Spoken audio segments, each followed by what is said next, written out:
Hi guys, welcome back to the channel. This week I'm back for a new video and this time we have Nørbak. So for this one I don't know how to call it. It's a mix of raw techno, kind of hypnotic groovy sometimes and also a bit noisy industrial. I think Nørbak really has his unique style. But anyway guys, this is my version, my combination of it, and you can get the project file in the link in the description. I want to thank you also again for your support, and now let's get into it.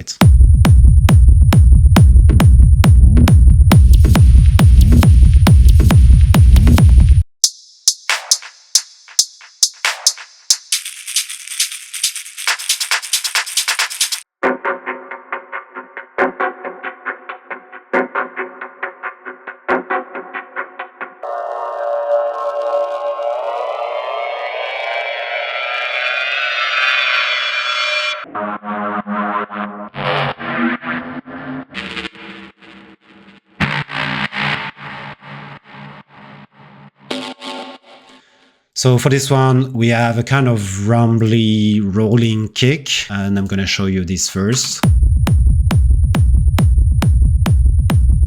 So what I did here is I rendered this kick to audio. I made also some processing on it, but we're gonna see this afterwards. First, I'm gonna show you the group on which I built it. This is my kick group. So I have a combination of two groups, a subgroup and a kick group. I'm gonna withdraw all the processing as usual, and I'm gonna show you what I did. So first I have this kick punch group. So without the processing, it sounds a bit thin, I know, but just understand how I made this. What I usually do is I take a main kick. So this one here is this main kick. So it's really just a low and mid part of it, of the kick punch. So it's just a 909 here. It's a sample from Ableton. Here I take the sub. I add some mid kicks on it. Usually I like to take the 909 kick because there's a good thump that I like on the punch. I have another kind of mid kick here, but only like every other kick. And I have a top kick here. Again, it's just like a mid kick actually. So together, this is my kick punch. I have a slight transient on top of this. So it's just two transients from true sample. The volume is going to be boosted after. So with all of this, you can see. So on my kick group, what I do for the processing is actually lots of effects. Basically, distortion, full-on overdrive. You see it really boosts it. It brings the thump, dynamic tube, kind of distortion, decapitator with no drive, but still to get the effect from it, the grain from it. I have another kind of distortion here, Oxford inflator. So just tiny parts of effects, and all together it brings the sound more character. I have also an amp. Then I just EQ, so I had lots of lows and I really missed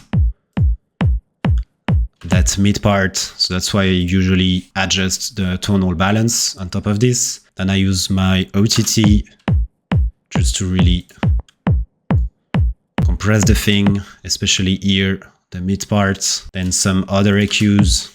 Again, the EQ, usually I have some resonancy here at 200 Hertz. Usually I have some boxiness here in those areas. And then I'm just adjusting the tonal balance. I'm clipping. I have lots of EQ actually. It's just a bit of a mess.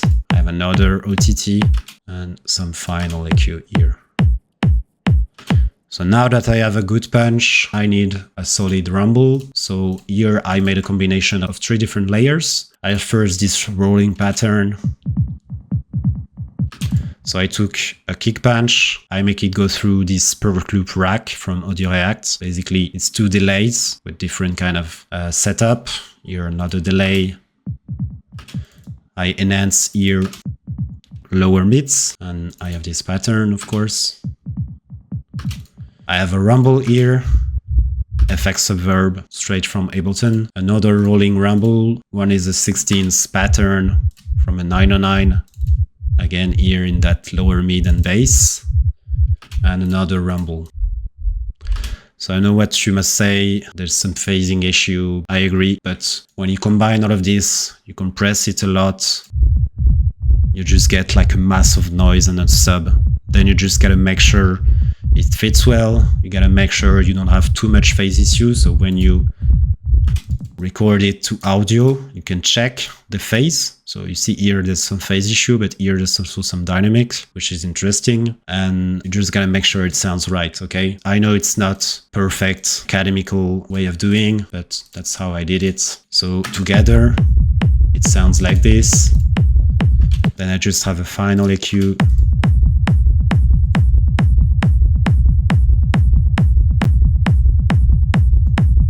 And some clipping. I render it to audio, and then I just had also some processing and also some EQ on it. This is how it sounds. So I'm just adding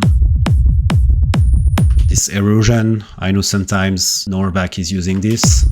It creates that sine wave thing. Just some other EQs and clipping.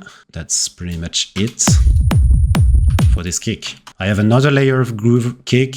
This one is more like in the mid-range, like mid-mid. So I have first this kick groove, which is actually just the punch from my kick, which is recorded. I EQ it, and I'm adding this reverb.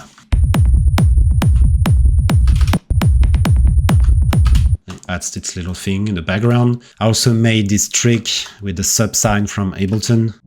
This is directly inspired from his latest track when he does this. So I'm using the subsine preset from Ableton. So it's just a sine wave with a bit of other harmonics just to make it more rich. Basically, I'm gonna make it more distorted with this overdrive. I shift it a little bit to make it more weird with that fine button, bit of more distortion and EQ. Here I don't want the very sub part. It's way too much and I already have lots of sub from this kick. Here it's really just to make this thing. And then of course I sidechain, and finally I have this tom groove. So this one is a pattern of toms. Here I play here with the pitch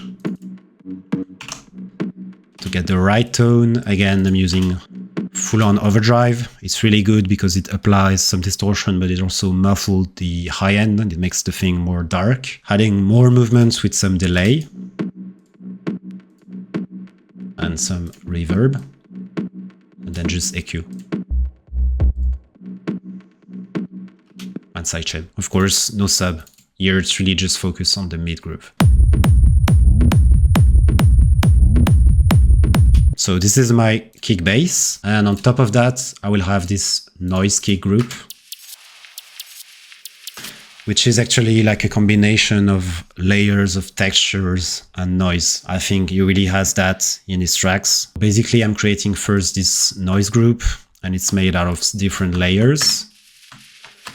To create this noise, I need some sound source or some noise, and I use a combination of different things. So for instance, I use noise effects like impacts. I can use like tails of hi-hats. I can use Foleys. I can use all different sorts of sounds, but then I'm gonna process it to make it more moving. So what I do is I use some LFOs, I use some filters, I use some grain delays and other type of stuff. And I'm also pitching it down to make it more dark, and adding some reverb and delay to make it in the background. So for instance, you can see here it's just a hat, and without the processing, you see it was just a tail of a hat actually.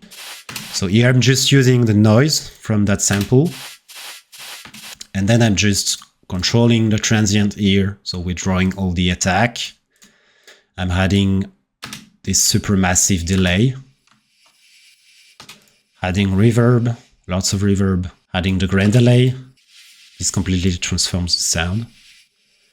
Add the delay and then EQ. And you see you get this moving texture. Another example here with this white noise. So it's possibly, yes, from an effect. Again, I completely pitch it down, transform it from the grain delay, EQing, lots of reverb, completely auto filter it. And then I have this one, white noise again. Same technique. In this one I have also an amp. It creates more noise and more harmonics actually. And here it's just a Foley sound. And you can create different parts. I can also pitch it down. And I'm gonna create something different. I can also throw in like a grain delay and I will completely transform this. So for instance, there you go. Pretty interesting. So it's always the same technique where it works pretty well. And on the whole group, I'm also adding a final amp. It usually brings back forward a bit the noise. I have also something more loopy here. It's just a shaker. So I took the tail of the shaker, I shift it down, I cut the attack. I use phaser and flanger and delays to make it move, also reverb. And there you go, you have something like this. I have also a laser.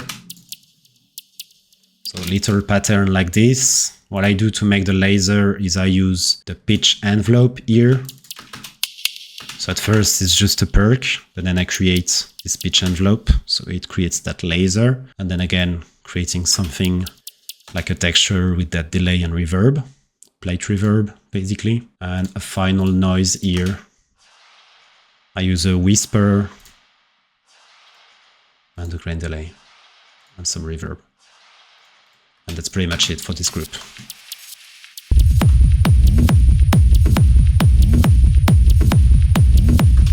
So that's it for the noise. Next, I have a clap, which is composed of 2 layers. I have this 909 clap here that I transpose down. I distort it to bring more noise. It's a compression here to make it more slappy and just some EQ like this. I have another clap. This one is more in the high end, a bit shorter, and this one with some delay. So I have this delay signal here. Distortion, compression, I think the same chain after this. So together it makes this slap with some delay. And I have another one here with another pattern. This layer is actually just the same as this one, just with a shorter ear length.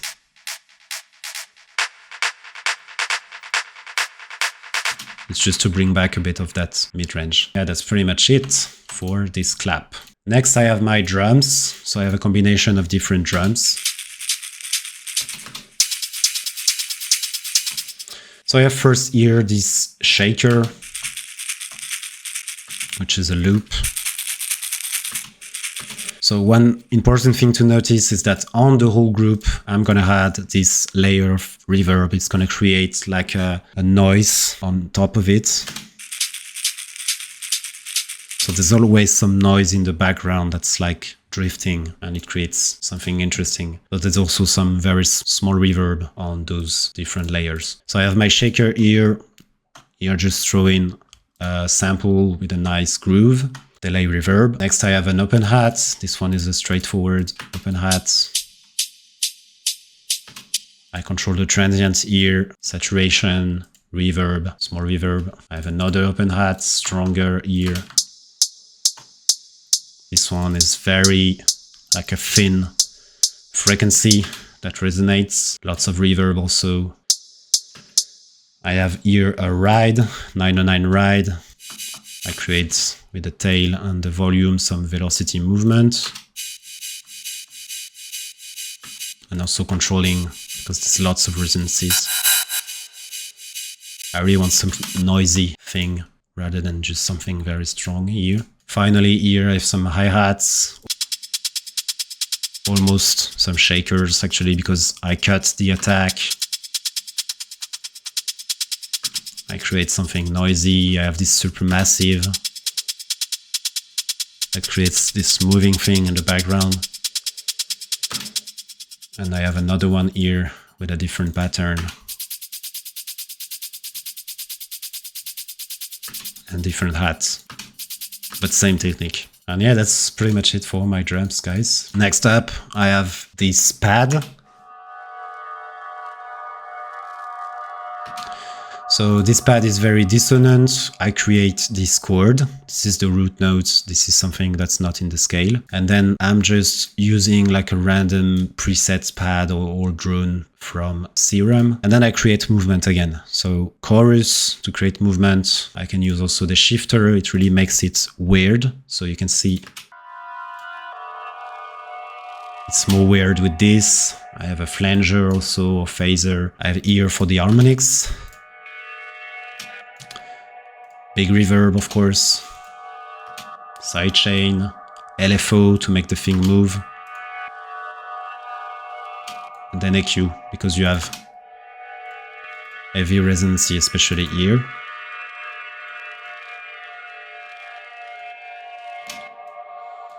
What makes it very special here is that technique with the pitch bend. So basically, I made the pitch go down. And I have also another one here. And this one is even more weird because I'm actually using another type of envelope. It's going down. And then it's going back up very quickly. I have also the auto filter that opens up.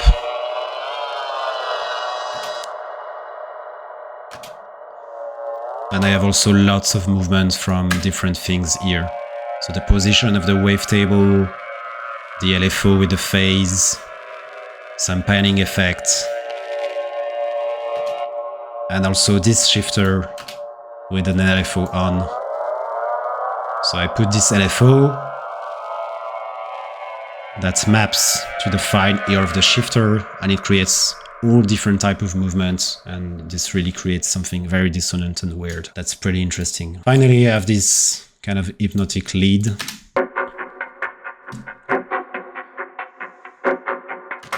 Again, lots of movement, lots of things in the background, lots of delays. You can see without those effects, it's just a chord. I think I just took a pluck.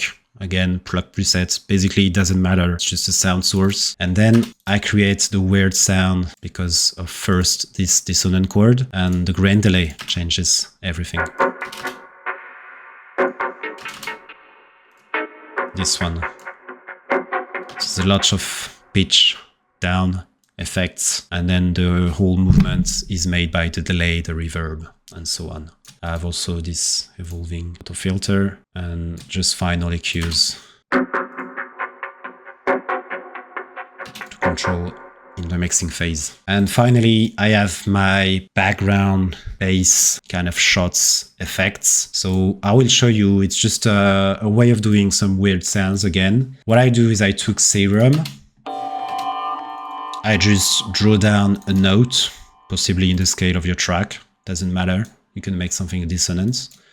Then I just throw in a sound source and just a low pass filter here. I just put some weird effects. So for instance, this metallic resonant effect, this grain delay also. Instantly I have something weird, and then I just put it to audio, and then I can just play with it and make some weird things. I can pitch it down, and then pitch it up, for instance. And then add back other types of grain delays, reverb, stuff like that.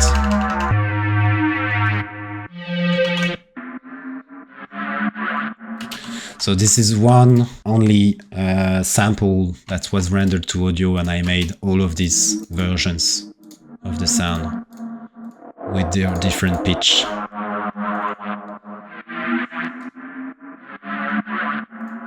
And you can also make the auto filter move. I made another one here, more like bassy. So I use this preset from Serum, dark weight drum and bass, with a bit of distortion and reverb. Again, I just render it to audio, and I made a final one here just with some sample. And you create those weird texture. and then you can play with it.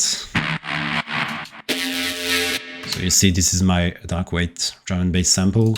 And then I just pitch it up, down. I took the tail here. Different pitches. And this one is the other one that I recorded with some other effects.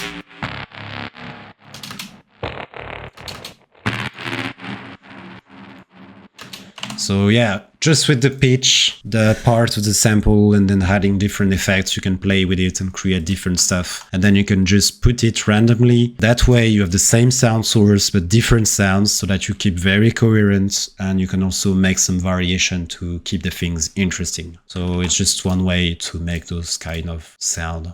So yeah, guys, I think that's pretty much it for this track. Thank you guys for the support, and I see you in the next one. Ciao, guys.